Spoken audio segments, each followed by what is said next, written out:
आपकी कोई प्रॉपर्टी जिसे डेवलप करना है या फिर आप कोई सोसाइटी के, एसोसिएशन के, एलएलपी के, पार्टनरशिप के, कंपनी के मेंबर है और उनकी जो प्रॉपर्टी उसे डेवलप करना है, तो आपको joint development agreement joint venture करना होगा। उसमें एज अ ओनर या फिर डेवलपर हमें क्या देखना है, चलिए जानते हैं। कई ट्रांजैक्शन होते हैं चट मंगनी पट बिहा वाले होते हैं कि 2 महीने में खत्म हो गया। कोई प्रॉपर्टी आप परचेज कर रहे हैं, गिफ्ट है, रिलीज है, पर कई ट्रांजैक्शन होते हैं जो एक लॉन्गर पीरियड के लिए चलते हैं। और डेवलपमेंट एग्रीमेंट जो है डिपेंड कि आपका साइज क्या है, स्केल क्या है, उसके बेसिस पे 1-2 साल, 5 साल, 10 साल तक भी ये कॉन्ट्रैक्ट, ये एग्रीमेंट चल सकता है। तो इसमें कॉम्प्लिकेशन, डिस्प्यूट के ज्यादा चांसेस होते हैं। Therefore it is necessary that you have a clear understanding written in the agreement, तो बाद में कोई कॉन्फ्लिक्ट ना बचे। तो हमें दोनों पॉइंट ऑफ व्यू से समझना है ओनर और डेवलपर के कि हमें क्या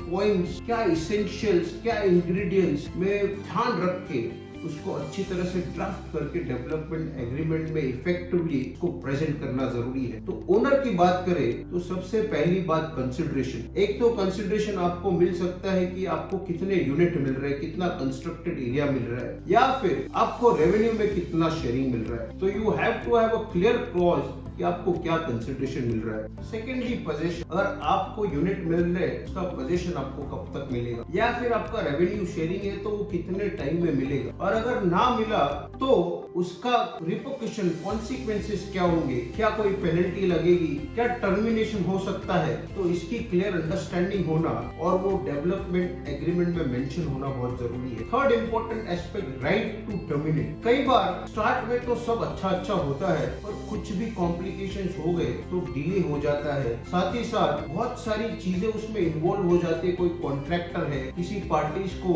उसमें से यूनिट बेचे है, तो ये सब चीजें इन्वॉल्वमेंट की वजह से इतने कॉम्प्लिकेशन बढ़ जाते हैं कि टर्मिनेट करना या उस कॉन्ट्रैक्ट को गेट अवे करना बहुत मुश्किल होता है। तो उसके लिए you have to have a clear clause कि अगर आपने ये नहीं किया, इतने टाइम में नहीं किया, या फिर आपने कोई भी ब्रीच किया, तो owner will have right to terminate, या फिर you can seek compensation, penalty, whatever is your understanding. और वो टर्मिनेट करने के बाद you can take the charge of the property और आगे के जो काम है आप खुद करके आप आगे के कंप्लायंस कर सकते हैं। नेक्स्ट इंपॉर्टेंट कि एज अ ओनर आपको देखना है कि वो उसमें कोई अमालगमेशन क्लॉज, लोन का क्लॉज, ट्रांसफर असाइनमेंट का क्लॉज है या नहीं है। अमालगमेशन मतलब आजू बाजू में कोई प्रॉपर्टी उसमें अमालगमेट करनी है, क्या उसको आपको परमिट करना है। अगर कोई प्रोजेक्ट लोन लेना है, क्या उसको आपको परमिट करना है, या फिर डेवलपर अपने राइट किसी और को ट्रांसफर कर सके, ऐसा कोई राइट डेवलपर को देना है। ओनर के सेफ्टी के लिए क्लॉजेस ना हो,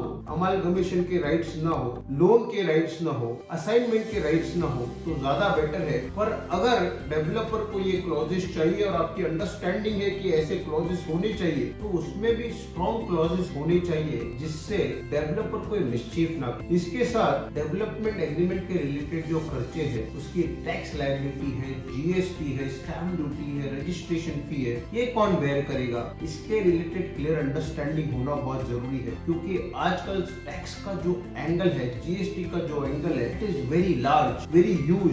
देयरफॉर बाद में कोई कॉम्प्लिकेशंस हो, कोई स्क्रूटिनी हो, कोई आपके ऊपर चार्ज बने के पहले ही you have to have a clear clauses in a development agreement कि ये जो सब चीजें हैं वो सब डेवलपर ने देखनी है। Moreover, one more important clause which should be there, जो भी लीगल कंप्लायंसेस है, जैसे रीरा के कंप्लायंस, या फिर डेवलपमेंट करते वक्त कोई भी ऐसा हादसा हो जिससे कोई डैमेजेस हो या कोई जान हानि हो, तो इसमें owner will not be responsible. Development का पार्ट पूरी तरह से जो है वो डेवलपर का है, और owner is only responsible for a clear title and to receive the consideration. That is the limited part so far as owner is concerned. पर अगर डेवलपमेंट एग्रीमेंट में आपकी कहीं ना कहीं जॉइंट रिस्पॉन्सिबिलिटी होती है, तो कुछ भी कॉम्प्लिकेशंस बने उसमें आप भी इन्वॉल्व हो जाते हैं। Therefore, to have a strong, simple, clear clause in that respect is really necessary. इसके साथ एक प्रैक्टिकल एंगल भी देखना बहुत जरूरी है। कोई भी डेवलपर चूज करे तो उसकी क्रेडिबिलिटी क्या है, उसका ट्रैक रिकॉर्ड क्या है, क्या उसने इसके पहले कोई गफले किए हैं, क्या उसने कोई डिले किया है, या फिर उसका एक अच्छा नाम है, he is a reputed developer, उसने टाइम पे काम किया है। तो practically when you choose a developer, it is necessary to see कि उसकी credibility क्या है। तो these are the important factors which a owner should look into. There are many other factors, but if we go into all details तो एक बहुत बड़ा video बनेगा, तो ये important factors हम डिस्कस कर रहे हैं। So far as developer is concerned, developer को क्या देखना है? सबसे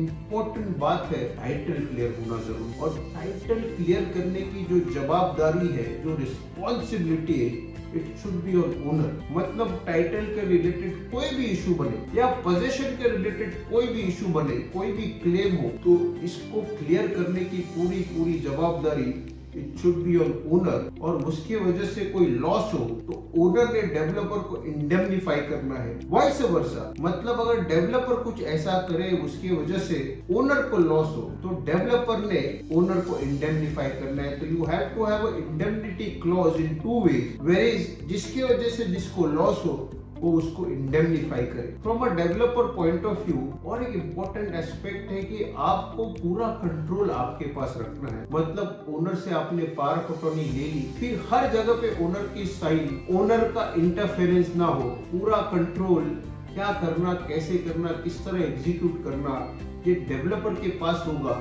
तो उसका एग्जीक्यूशन ज्यादा इजी होगा और ओनर का इन्वॉल्वमेंट बहुत कम होगा। Owner is only restricted so far as consideration and timely consideration is concern, और टाइटल जो है ओनर ने क्लियर करना है। तो ये दोनों पार्टीज अगर ये सब एंगल चेक करें और इस तरह डेवलपमेंट एग्रीमेंट बनाए कि दोनों पार्टी के जो इंटरेस्ट हो वो सिक्योर हो पाए, और जो दोनों पार्टीज के एक्चुअल अंडरस्टैंडिंग है वो पेपर पे आए, तो बाद में कॉम्प्लिकेशंस बच सकते हैं और बेटर एग्जीक्यूशन हो सकता है।